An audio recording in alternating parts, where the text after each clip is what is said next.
Yo, what's up mga ka-treasure? Product review tayo for today. And this is a new delivered item from Shopee. So, samahan nyo ako mag-unbox nito.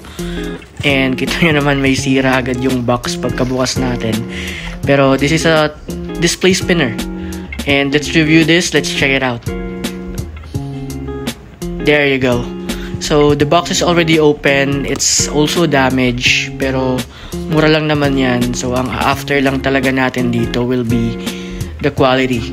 How it works. So, may manual. And may wire na kasama. Then, the spinner itself. So, battery operated and wire operated siya. And the battery function can be AA and AAA.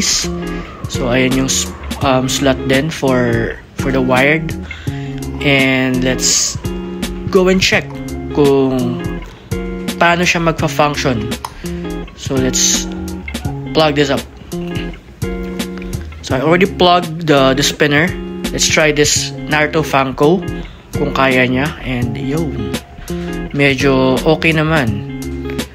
Maikot naman siya versus dun sa isang nabili ko na una, pero ni-return natin yun kasi parang hindi siya ideal. But the Naruto Funko box spins good. Now let's try this Starbucks tumbler with tumbler inside rather.